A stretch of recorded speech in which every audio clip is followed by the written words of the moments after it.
उस हिसाब से इस कंडक्ट के तहत अगर तो रिकॉर्ड का हिस्सा है तो हमें दे दिया जाए। बाबर सत्तार साहब ने जो उस वक्त के चीफ जस्टिस अथर मिनल्ला साहब को लिखा, और अगर नहीं है, मेरा गुमान ऐसा नहीं होगा, लेकिन अगर नहीं है कोई रिकॉर्ड का हिस्सा तो उसके रिपरकशंस हैं, फिर परेशानी है, फिर बहुत बड़े क्वेश्चन मार्क है। आगे चलें, अथर मिनल्ला साहब जो हैं जस्टिस साहब, आपको पता है कि वो तारीखी फैसले करते हैं, तारीख उनको हमेशा याद रखेगी। और मैं उनके आगे कभी अपेयर नहीं हुआ, लेकिन मेरा केस लगा, मुझे अंदाज़ा हुआ और मुझे गुमान भी हुआ कि जस्टिस मिनल्ला साहब बहुत ही सख्त असूल पसंद आदमी है। मेरा गुमान है कि जस्टिस मिनल्ला साहब जो हैं वो कागजी कार्रवाई के अंदर, अगर कागज़ मेरे केस में तो कागज़ थे नहीं थे, देर सवेर थी, ट्रायल था नहीं था, लेकिन प्रिंसिपली वो सख्त आदमी है। कानूनी तौर पे वो किसी ऐसी हमाकत, कोई बेवकूफ़ी या कोई चीज़ ना करने देते, ना करते। हमें तो दो दफ़ा सज़ा मिली, ना करने वाली भी सज़ा मिली और दो दफ़ा भी सज़ा मिली। इससे पता चलता है कि अथर मिनल्ला साहब, मेरा गुमान है कि ये वो जज नहीं है जो प्रिंसिपली किसी चीज़ के ऊपर कपड़ा ढकने दे दे। जस्टिस मिनल्ला साहब, मेरा गुमान है कि वो नहीं है जो सैर सुर्खियों के लिए, मीडिया की जीनत बनने के लिए फैसले करते हों।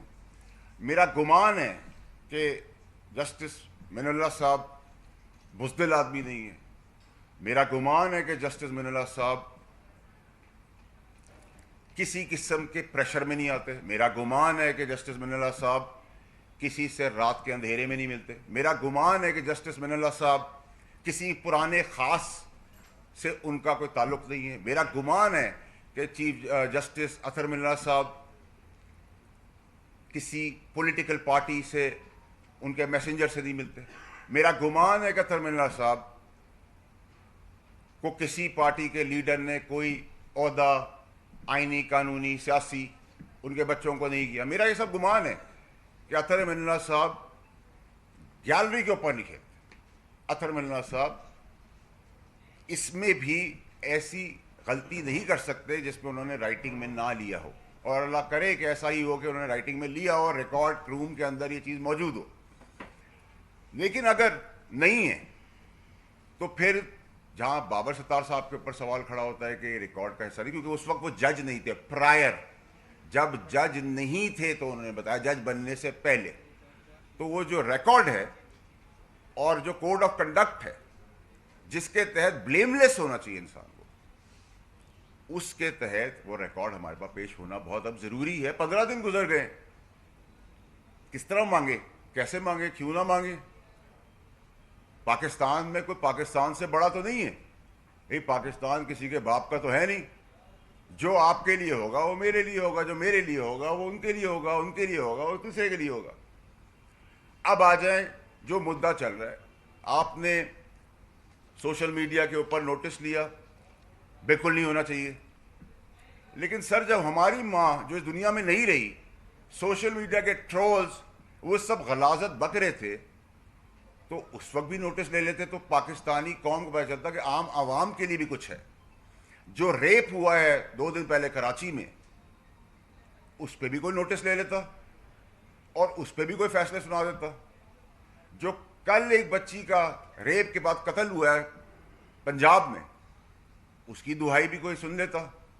जो माँ बाप, बच्चे, बेवा, यतीम 40-40 साल से दरबदर फिर रहे हैं अपनी प्रॉपर्टीज़ के अंदर, उसका भी कोई हिसाब कर लेता। लेकिन चलें, क्योंकि जस्टिस मंसूर अली शाह साहब ने एक हमें लाइट इन द टनल दिखाई है, उन्होंने बहुत सारी अच्छी बातें की हैं और ख़ुद इख्तिसाबी सेल्फ अकाउंटेबिलिटी की बात की है।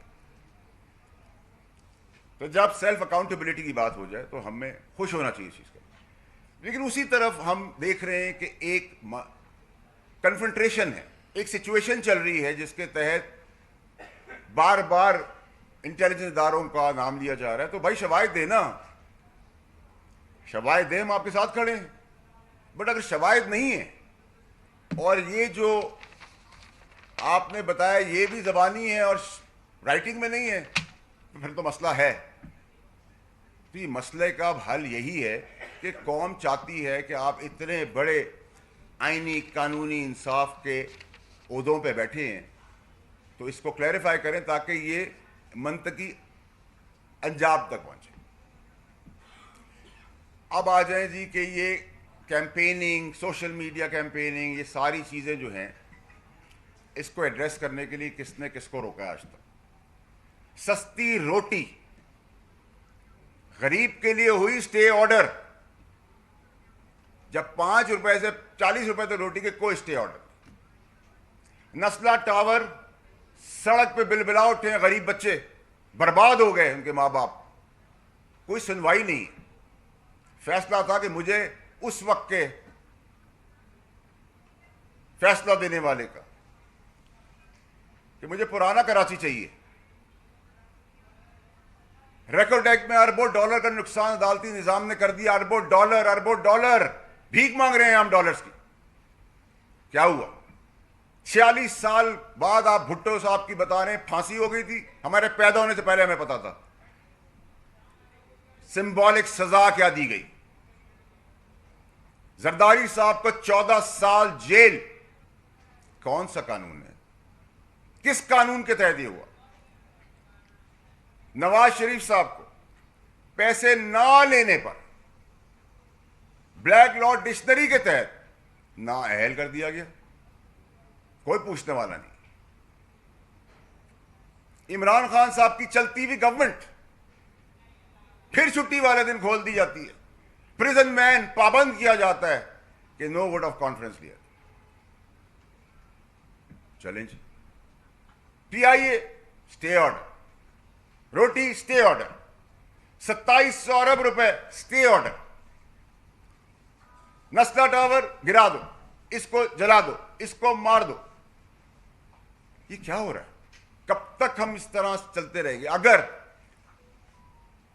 लेजिस्लेटर किसी दूसरी दोहरी मुल्क का शहरियत नहीं रख सकता असूल, तो उस असूल के तहत उस लेजिस्लेटर, उस सियासतदान को आप दूसरी सिटीजनशिप ना रखने पे अलाउ नहीं करते कि आप सियासत करें, तो फिर जज दोहरी शहरियत के साथ कैसे बैठे हुए हैं? सवाल है ना। आपके लिए शराब हलाल है, हमारे लिए शराब हराम है, मिसाल है। ये कैसे हो सकता है और क्यों हो रहा है? अगर लेजिस्लेटिव हाउसेस, असेंबलियां कानून बनाती हैं और मियां साहब को नाअहली का केस उस कानून साजी के तहत उस पे उनको नाअहली से खत्म कर दिया जाता है, जबकि वो टाइम बार था, नाअहली खत्म कर दी जाती, कोई कानून साजी की कानूनदान ने, कानून के लेजिस्लेटर्स ने, हमने एज सेनेटर्स, एज एमएनएस, तो फिर हमें ये कानून भी बनाने पड़ेंगे। सिंगल आउट करके जो पाकिस्तान का झंडा लेके आगे बढ़ रहे हैं, जो पाकिस्तान और पाकिस्तानियों की किस्मत के फैसले करने जा रहे हैं, प्रोग्रेसिव SIFC के प्लेटफॉर्म से, उस झंडे के नीचे एक आइन और कानून, और हमने एक डंडा भी दिया है उनको।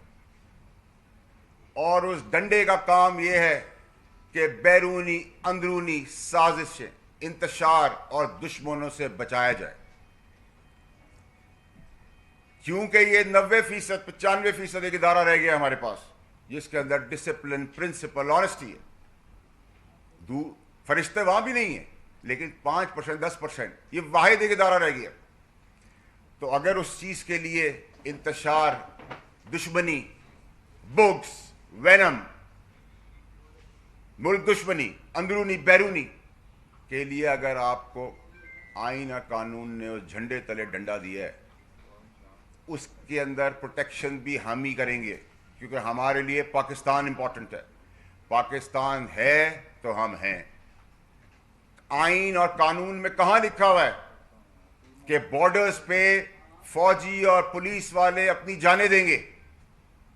आइन और कानून में कहां लिखा हुआ है कि वो सैचन के अंदर प्रोटेक्शन देंगे और अपनी उंगलियां गलवा देंगे, शहादतें देंगे और हम उनका तमस्कर उड़ाएंगे? आइन और कानून में कहां लिखा हुआ है सब कुछ कि जिन्होंने कुर्बानियां दी उनका तमस्कर उड़ाया जाए, उनका मजाक बनाया जाए, उन पे इल्जामात लगाए जाए, और इल्जामात सच्चे हैं और इस तरह की इंफॉर्मेशन सच्ची हैं कि आपने रिकॉर्ड पे कोई चीज दी हुई है, शवाहिद रखे सामने, तराजू के अंदर शवाहिद रखें,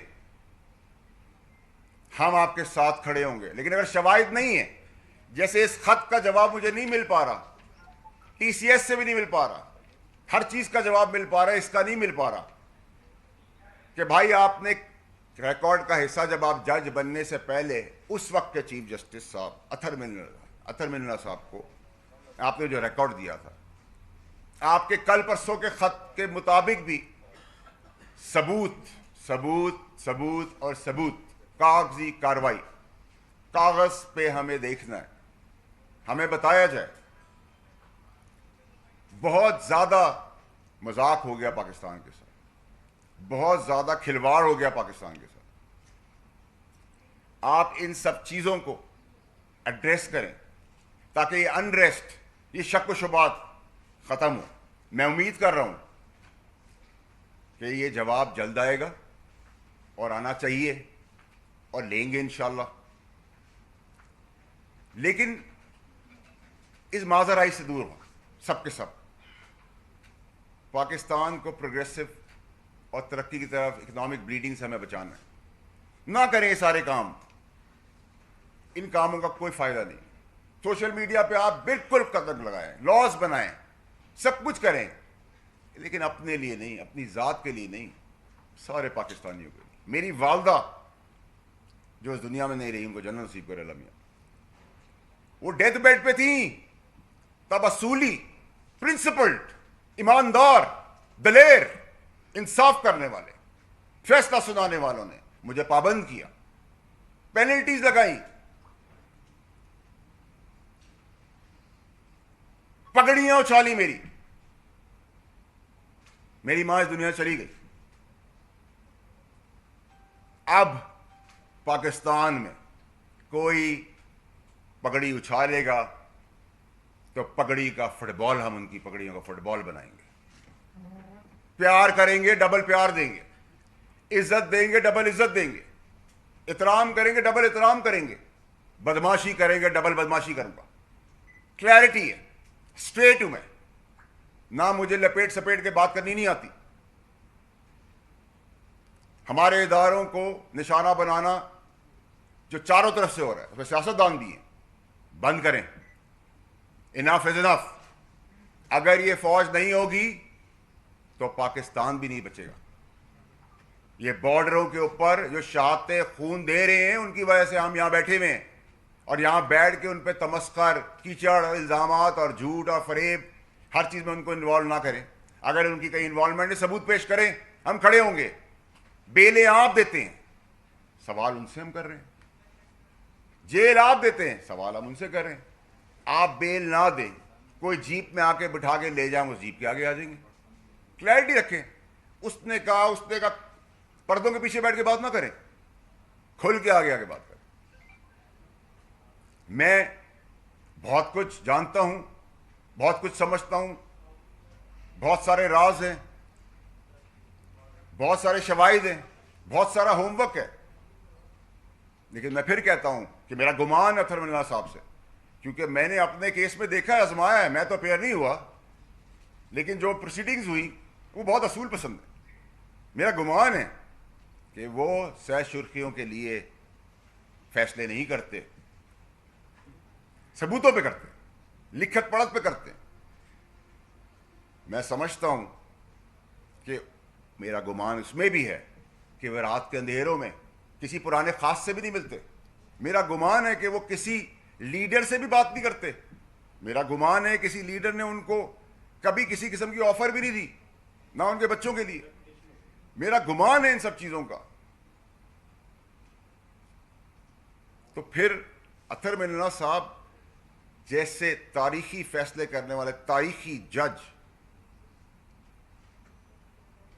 से इतनी बड़ी मिस्टेक तो नहीं हो सकती। सवाल दो उठ जाएंगे। अगर लिखा हुआ है तो खत्म, कॉन्स्पिरेसी फिनिश्ड, कंट्रोवर्सी ओवर, जो हम चाहते हैं, ताकि जज अपनी रेपुटेशन ब्लेमलेस हुए बगैर, कॉशियस हुए बगैर, कॉशियसनेस के साथ, अल्लाह के डर से, अपनी अच्छी जबान के साथ, बगैर पगड़ियां उछाले अपने मनसब पर रहे और हमें डर ना हो कि फैसले में इतनी कोई मिस्टेक तो नहीं हो जाएगी कि कहीं रिकॉर्ड पे चीज़ है या नहीं, एक केयरलेसनेस तो नहीं है। और अगर इल्ज़ाम के तहत या खुदा ना खास्ता ये रिकॉर्ड का हिस्सा नहीं है और ज़बानी है और जज बनने से पहले का है और चीफ जस्टिस साहब उस वक्त अतर मिर्ज़ा साहब जज से चीफ जस्टिस इस्लामाबाद की कुर्सी पे बैठे हुए थे, और इसका रिकॉर्ड अगर नहीं है तो फिर रिपरकशंस हैं, क्वेश्चनिंग है, सवाल है। सुप्रीम जुडिशल काउंसिल को इंटरवीन करना होगा। इन सब को हमें अब एड्रेस करने की बहुत हद तक जरूरत है। मुझे इससे गुमान नहीं है, मुझे इससे मतलब नहीं है कि अगर बाबर सत्तार साहब किसी चैनल पे कभी तज्जिया देते थे, सोशल मीडिया पे चल रहा है, गालिबन जियो, मुझे इससे कोई मसला नहीं है कि वो आर्टिकल्स लिखते थे, वो उनकी ज़िंदगी है, मुझे कोई प्रॉब्लम नहीं है ड्यूल नेशनल से भी। लेकिन असूल अगर मेरे पे है तो आप पे भी लागू होगा। ये कैसे हो सकता है? आप मुझे बताएं, आप लोग सामने बैठे, ये कैसे हो सकता है कि आपके लिए कानून कुछ और होगा, मेरे लिए कानून? अगर आपकी सेल्फ अकाउंटेबिलिटी है तो इसका जवाब देना। आपकी अगर सेल्फ अकाउंटेबिलिटी है और आप एक मनसब पे बैठे हुए हैं जज हजरात, जिसके ऊपर हमारा तकिया है कि आप इंसाफ कर रहे हैं, तो फिर जिन जिन पे आपने इल्ज़ाम लगाया समेत इंटेलिजेंस इदारों पे सबूत हमें फिल फॉर चाहिए, ताकि हम आपके साथ खड़े हों। हम अदालती निज़ाम जो ज़बरदस्त तरीके से 141वें नंबर पे है और जो छक्के चौके लग रहे हैं, 300 भी क्रॉस कर जाएगा, उसको हमने रिवर्स गेयर लगाना है। 140, 138, 125, 100 रिवर्स गेयर लगाना है। उन लोगों के केसेस का फैसला करें जो जस्टिस मंसूर अली शाह साहब ने हमें बताया। मैं जस्टिस मंसूर अली शाह साहब के सामने पेश हुआ हूँ, जस्टिस आयशा मलिक साहिबा के सामने पेश हुआ हूँ, जस्टिस चीफ जस्टिस बंदयाल साहब के सामने पेश हुआ हूँ। मैं खुदा की कसम खा के आपको कहता हूँ अपनी, कि आप जब ऐसे लोग, ऐसे जज हजरात के सामने बैठते हैं तो आपका सीना इतना बढ़ जाता है। उनके कलम में इतनी ताकत होती है कि वो आपकी ज़िंदगी के फैसले कर देते हैं, कर सकते हैं, सही या गलत। लेकिन जिस तरीके से वो आपसे बात करते हैं, जिस तरीके से फलदार तरफ झुक के बात करते हैं, फर्म होते हैं, पगड़ी नहीं उछालते, कानून पे बात करते हैं, सह सुर्खियों का फिक्र नहीं करते, रात के अंधेरे में नहीं मिलते, अपने आप को बिकने के लिए तैयार नहीं करते कि मेरे जैसा आदमी जो प्रिपेयर्ड ना हो वो जाए, उससे एक कदम बोला जाए, मैं 10 कदम आगे बढ़ जाऊं। यही काम है सज़ा और जज़ा की कुर्सी पर बैठने वालों का, कि जब सज़ा हो तो सज़ा से जब बंदा बाहर निकले तो ये सोचे मेरे साथ इंसाफ हो। यहाँ ये डर ना हो कि अगर मुझे कोई लाइक नहीं करता, मुझे कोई पसंद नहीं करता, मेरा केस मेरिट पे होगा, तब भी अपनी पसंद नापसंदीदगी के ऊपर फैसला कर देगा। इन सब चीज़ों को प्लीज़ एड्रेस करें।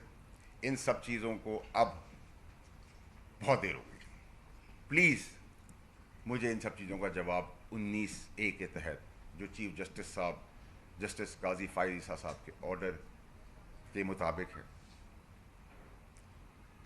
और मैं आखिर में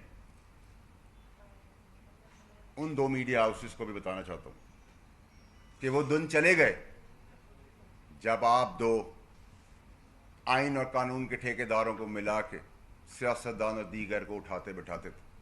अल्लाह का शुक्र है, मैं अब आपको बताऊंगा कि उठाना बिठाना, उल्टा करके लिटाना किसको कहते हैं।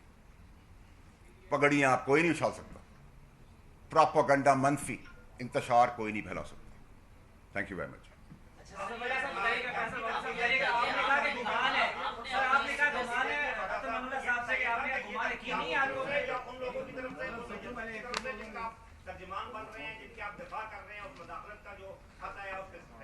जनाब अली, मैंने सवाल मिस कर दिया, माफी चाहता हूँ। आपने भरपूर दफा किया है इंटेलिजेंस एजेंसियों का जिनके ऊपर मुदाखलत का इल्जाम जजेस ने लगाया है, तो अभी पगड़ी आपने साथ में पगड़ियों फुटबॉल बनाने की धमकी भी दे दिया, ये धमकी आपकी तरफ से समझी जाएगी बतौर तर्जुमान या उनकी तरफ से समझी जाएगी? देखिए जी, अगर आप जो सवाल कर रहे हैं आपके साथ भी नाजायज़ होगा या जायज़ होगा, खड़े होंगे ना हमने तो, मैंने तो, आपको किसने कहा? मेरे वाले साहब ने आपको आके कहा है कि मैं तर्जुमान हूँ किसी का? मैं तो एक सेनेटर हूँ, लेजिस्लेटर हूँ, कानून बनाता हूँ, कानून की तशरीह भी कराऊँगा, कानून को इम्प्लीमेंट भी कराऊँगा। अगर मेरे बनाए हुए कानून पे मियाँ साहब की नाअहली कानूनदान की वजह से चेंज हो जाती है, मैंने तो इतराज़ नहीं किया ना, कानून था।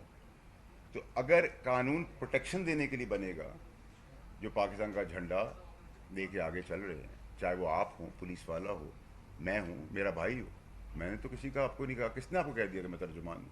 या आप इस तरह मुझे ले जाना चाह रहे हैं कि मैं तर्जुमानी कर रहा हूँ? ना मैंने कोई धमकी दी है। मैंने आपसे कहा आप मुझे गाली देंगे तो मैं आपको 2 गाली दूंगा। आप मुझे प्यार करेंगे, मैं आपको डबल प्यार करूँगा। आप मुझे बदमाशी करेंगे, मैं डबल बदमाशी करूँगा। मैं तो अभी भी आपसे कह रहा हूँ, मैं आपसे भी यही कह रहा हूँ। मेरी इसमें कोई ज़ाती नहीं है। मैं तो पाकिस्तान की बात कर रहा हूँ। अगर आपके लिए शराब हराम है तो मेरे लिए हलाल नहीं हो सकती, इसमें मुगासता भी नहीं है। आपने कहा कि आइन के तहत, आइन ने कहीं नहीं लिखा कि फौज बॉर्डर पे जाने देगी या सियासी में उंगलियां चटवाएगी। एक तो बता दें आइन के तहत फौज की जिम्मेदारियां क्या हैं, और दूसरे कि क्या आइन इस बात की इजाज़त देता है फौज या किसी भी हमशहरी को कि वो लोगों के बेडरूम तक में झांके? देखिए, बहुत अच्छा आपका सवाल है। और देखिए, प्राइवेसी इंटरवीन करना किसी का हक नहीं है। कोई ना कोई इदारा कर सकता है, ना मैं कर सकता, ना आप कर सकते, ना कोई और कर सकता है। कंडेम करते हैं इसको। सोशल मीडिया में जो कैंपेनिंग्स हो रही हैं, कंडेम करते हैं इसको। लेकिन सर, आपके ऊपर बात आएगी तो आप नोटिस ले लेंगे, मेरे ऊपर बात आएगी तो नोटिस नहीं होगा। मेरी भी तो माँ दुनिया में नहीं है। मेरे लिए भी कर लेते, किसी और के लिए कर लेते। जिनके बच्चे रेप हुए हैं उनके लिए कर लें, जो सिसक सिसक के मर रहे हैं उनके लिए कर लें। रोटी सस्ती हुई है तो मुझे आपको शायद फ़र्क ना पड़ता, अल्लाह का एहसान है हम पर। लेकिन जिनको अगर 1 रोटी की जगह 2 रोटी मिल रही है तो उस पर स्टे ऑर्डर तो ना देना। आपने अपनी प्रेस कॉन्फ्रेंस में कहा कि हमारी पगड़ियां उछालेंगे तो हम आपकी डबल पगड़ियां उछालेंगे जी। बाबर सत्तार ने तो एजेंसीज का जिक्र किया है कि एजेंसीज ये सब कर रही हैं, मुदाखलत कर रही हैं। आप कह रहे हैं हमारे ऊपर, तो आप एजेंसीज की नुमाइंदगी कर रहे हैं। मैंने आपको मैं आपको, मेरे ख्याल से शायद मेरी उर्दू में इतनी क्लैरिटी नहीं है, आपको शायद लग रहा होगा मैं फ्रेंच में बात कर रहा हूँ। मैंने ये कहा कि आप समेत आपके, अगर आप मेरी पगड़ी उछालेंगे, मैं आपके पगड़ी का फुटबॉल बना दूंगा। इसमें इन जनरल सबके लिए, इन जनरल एट लार्ज सबके लिए, कोई मीडिया हाउस, कोई लीक्स, कोई डिक्लेयर्ड, अनडिक्लेयर्ड, कोई जज, कोई फौजी, कोई पुलिस वाला, कोई ब्यूरोक्रेट, कोई मीडिया, कोई बिजनेसमैन पगड़ी नहीं उछलेंगे, ना उनकी ना हमारी। आपने कहा कि अब्दुल साहब के हवाले से बड़ी चीजें लिस्ट गिनवाई और का गुमान है, क्या आपको उन पर यकीन नहीं है? दूसरा, दुबई लीग्स के हवाले से आपने 2 दिन पहले हमन मीर के प्रोग्राम में कहा कि नॉन लीग्स के तस्क आने लगा था, क्या आपको पहले?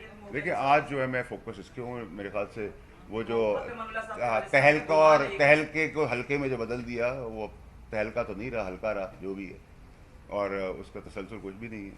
और अगर आपने यहाँ मिसाल के तौर पे पीटीवी का बोर्ड लगा हुआ है, अब आप कहें ओह 60 ममालिक ने पीटीवी निकाल दिया, तो भाई पीटीवी का बोर्ड लगा था, अंधे को भी नज़र आ रहा है। अगर मैंने कोई चीज़ डिक्लेयर की तो आपने निकाल लिया, तो मेरी डिक्लेरेशन से जो मैंने कागज़ दिया, कागज़ जो कागज़ में लिख दिया वो आपने बता दिया। तो लेकिन इसकी कॉनोटेशन और इसकी सारी गेम जो है, वो गेम मैं कल आपके सामने एक्सपोज कर चुका हूँ। क्लियर नहीं? आप कानून बनाते हैं और आप इंप्लीमेंट भी करवाएंगे। आपने कहा जब मुझे धमकी देगा मैं उसे धमकी दूंगा, क्या ये कानून की खिलाफवर्जी नहीं है? अदालतें हैं हमारे सिस्टम में। मैंने कहीं भी धमकी का लफ्ज़ नहीं कहा। मैं बड़े, आपने कहा पगड़ियां उछालूंगा, आपने कहा उल्टा लिटाऊंगा। नहीं, मैंने, आप गलत देखिए मेरे भाई, मेरी रिक्वेस्ट सुनिए, मैं आपको बता रहा हूँ ना, मैं अपनी बात से नहीं हट रहा। मैंने ये कहा कि आप मुझसे प्यार से बात करेंगे, मैं आपसे डबल प्यार करूँगा। आप मुझसे एहतराम से बात करेंगे, मैं डबल एहतराम करूँगा। आप मुझे इज़्ज़त देंगे, मैं आपको डबल इज़्ज़त दूंगा। आप मुझसे बदमाशी करेंगे, मैं अपनी बसात में डबल बदमाशी करूँगा। अब आप बदमाशी करेंगे तो जब आप गैर कानूनी चार्ज आएंगे तो मैं उस वक्त जवाब दूंगा कि मैं कानूनी बदमाशी करता हूँ, मैं मॉरल बदमाशी करता हूँ। स्पेसिफिक ना पकड़े ना, इन जनरल एट लार्ज जो इशू है उसकी तरफ रहे। जस्टिस साहब, आपको गुमान है कि वो किसी किस्म का ऐसा स्टेप नहीं उठा सकते, वो इंसाफ के साथ जो है इंसाफ के तमाम तकाजे पूरे कर रहे हैं। आखिर इसके पीछे ये जो सब हो रहा है इतने अरसे से, इसके पीछे है कौन? ये बड़ा ज़बरदस्त सवाल किया, खुश कर दिया आपने आज प्रेस कॉन्फ्रेंस में सवाल कर। यही तो ढूंढ रहे हैं कि ये कौन सा एक इंतशारी टोला है जो मुल्क को सब मिलकर, इसमें एक नहीं है, इसमें दो नहीं है, इसमें एक कंसोशियम है जो ये इंतशारी टोला लेके पाकिस्तान को उस जगह पर जा रहा है।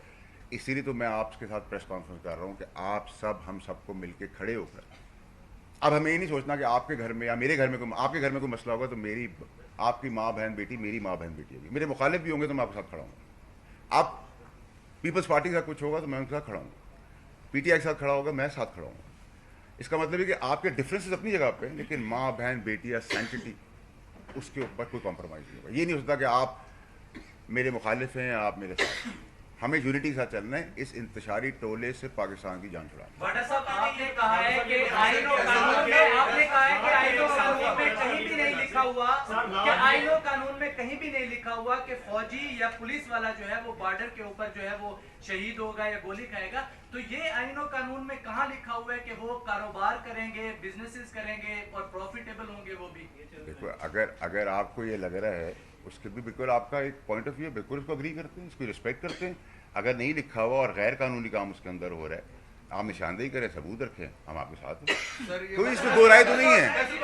सर ये बताएं कि आपने बात की है, सर आपने ये बात की है कि हेडलाइंस के लिए जो है बहुत से काम हो रहे हैं और हम लोग भी देखते हैं, लेकिन एक आम आदमी की अगर बात करें, गरीब की बात करें तो उसमें हमें ये चीज़ कमी नज़र आती है। तो कल जो चीज़ होने जा रही है, खान साहब को दोबारा जो है ख्वाहिश पे लाया जा रहा है वीडियो लिंक पे, तो क्या वो मामला भी तो हेडलाइंस के लिए तो नहीं, किधर उसका बैकग्राउंड ये तो नहीं कि कहीं वो भी कोई ख्वाहिश ऐसी हो कि वो भी हेडलाइंस की ज़ीनत बने? देखिए, मैं तो उसका भी कमेंट नहीं कर सकता, कल जब होगा तो उसकी बात ज़रूर करेंगे। लेकिन आमिर इलियास राना साहब हैं, हमारे उस्ताद हैं, बहुत ज़बरदस्त ब्यूरो चीफ हैं, मेरे उस्तादों में से। उन्होंने ऑन रिकॉर्ड ये कहा कि जस्टिस अत्तर मिनुल्लाह साहब ने जब बेल दी नवाज़ शरीफ की, तो उन्होंने 50-60 रिपोर्टर्स को बुला के कहा कि भाई मेरे बच्चे भी हैं। मैंने नहीं कहा, इलियास राना साहब ने कहा। अब ऐसी बात अगर है, और इलियास राना साहब हमारे उस्तादों में से, उनका अल्लाह ने उनको बड़ी इज़्ज़त दी है, बड़े बर्बाद आदमी है, उनकी आप सब भी बहुत इज़्ज़त करते हैं। तो इस तरह के क्वेश्चंस के ऊपर जवाब तलबी तो बनती है। देखिए, हम किसी के ख़िलाफ़ नहीं, हम किसी के साथ नहीं, हम हक़ के साथ हैं, पाकिस्तान के साथ हैं। आप में से बहुत सारे लोग हैं जिनसे मेरा क्रिटिसिज्म भी चलता है, लेकिन मेरी ज़ाती लड़ाई आप लोगों से नहीं है। डिसएग्री टू एग्री हम करते हैं, कभी करते हैं, कभी नहीं करते। लेकिन बाय एंड लार्ज अगर आपका इंसाफ का, आइन और कानून के तहत इंसाफ अगर पट्टी पे नहीं आएगा, पाकिस्तान कभी पटरी पे नहीं चढ़ सकता। आप इसमें तेल के कुएं पैदा कर दें, आप दूध की नहरें बहा दें, कुछ नहीं हो सकता। अच्छा फैसल बाबर साहब, आपसे इस वाक़े में तरह एज अ पार्लियामेंटेरियन, ये जो आज की प्रेस कॉन्फ्रेंस है, पैगाम कुछ मखसूस जजेस के लिए है, पॉलिटिशियंस के लिए है, मीडिया के लिए है, या सबके लिए है जो क्रिटिसिज्म करते हैं? और दूसरा सवाल, ग्रैंड डायलॉग की बात अब पार्लियामेंट में भी हो रही है, राना सनाउल्लाह ने भी ऑफर की, क्या आप इस हक में हैं कि ग्रैंड डायलॉग अब होना चाहिए? देखिए, मैं बड़ा स्पेसिफिक प्रेस कॉन्फ्रेंस करने के लिए आया हूँ, और मैंने अपने प्रेस कॉन्फ्रेंस को बड़ा स्पेसिफिक 2 जजेस, बाबर सत्तार साहब और अत्तर मिनुल्लाह साहब के लिए की है कि मैंने सवाल किया है, 15 दिन हो गए हैं, 19A के तहत मुझे जवाब दें, और जवाब जब आएगा, 15 दिन हो गए, जब बाकी खतूत खिताब हो रहे हैं, इल्ज़ामात लग रहे हैं, इंक्वायरियाँ चल रही हैं, हेयरिंग चल रही है, वहाँ 2 लाइन का जवाब दे दें कि भाई ये रिकॉर्ड है, रिकॉर्ड नंबर रूम नंबर 42 के अंदर जाएंगे तो फाइल नंबर 34 के अंदर ये रिकॉर्ड का हिस्सा है, बात खत्म, चैप्टर क्लोज, वक्त दिया, ठीक है। अगर नहीं